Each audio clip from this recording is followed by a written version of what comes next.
అందరికీ నమస్కారం. ఈరోజు 9వ Andhra Pradesh sub junior ball badminton ఛాంపియన్షిప్కి ఈ కార్యక్రమంలో పాల్గొన్న నాయకులకు, కార్యకర్తలకు అందరికీ కూడా నా హృదయపూర్వక నమస్కారాలు.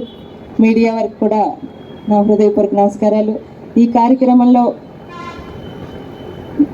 పోటీల్లో పాల్గొనడానికి వచ్చిన 13 జిల్లాల నుంచి వచ్చిన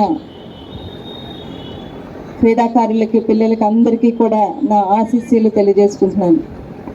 క్రీడలు అనేవి ఫిజికల్ హెల్తే కాదు, మెంటల్ హెల్త్ కూడా దోహదపడతాయి.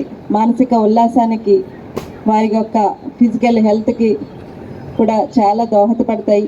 అదేవిధంగా ప్రతి స్కూల్లో కూడా ప్లే గ్రౌండ్ ఉండాలని కూడా మేము కోరుకుంటున్నాం. ఈ క్రీడల్లో వారు రాణించి ఒక క్రమశిక్షణ నేర్చుకుంటారు అని మా యొక్క ఉద్దేశం. అదేవిధంగా ఇటువంటి క్రీడలు ఈరోజు ఈ బాల్ బ్యాడ్మింటన్ ఛాంపియన్షిప్ మా ప్రాంతంలో జరగడం అన్నది నిజంగా చాలా సంతోషకరం. ఇటువంటి క్రీడల్ని ఇందాక పెద్దలు చెప్పినట్టు గత ప్రభుత్వంలో వారికి ఎటువంటి ఖచ్చితంగా క్రీడాకారులందరికీ వారు చెప్పినట్టుగా మా కూటమి ప్రభుత్వం సహకారంతో వారందరికీ మేము మా వంతు సహాయం ఖచ్చితంగా చేసి తీరుతామని ఈ సభాముఖంగా మీ అందరికీ కూడా నేను హామీ ఇస్తున్నాను. అదేవిధంగా ఈరోజు ఈ కార్యక్రమం, ఈ పోటీల్లో పాల్గొనడానికి వచ్చిన క్రీడాకారు పిల్లలకి అందరికీ కూడా ఆల్ ద బెస్ట్ చెప్తూ, క్రీడలు అనేవి గెలుపు ఓటములు అనేవి సహజం. దాన్ని స్పోర్టివ్గా తీసుకుని మరింతగా రాణించాలన్న ఒక ఉద్దేశంతో ముందుకు వెళ్ళాలి తప్ప వాటితోనే ఇక్కడితోటే ఆగిపోకూడదు.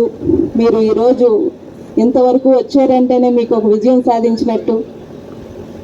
ఇక్కడి నుంచి రాష్ట్ర స్థాయి నుంచి ఇంటర్నేషనల్ స్థాయిలో కూడా వెళ్ళాలి అని మనస్ఫూర్తిగా మీ అందరినీ కోరుకుంటూ, మరొక్కసారి ఈ కార్యక్రమానికి నన్ను ఆహ్వానించిన కమిటీ సభ్యులందరికీ కృతజ్ఞతలు తెలియజేసుకుంటూ ఈ కార్యక్రమం విజయవంతం కావాలని కోరుకుంటూ సెలవు తీసుకుంటున్నాను.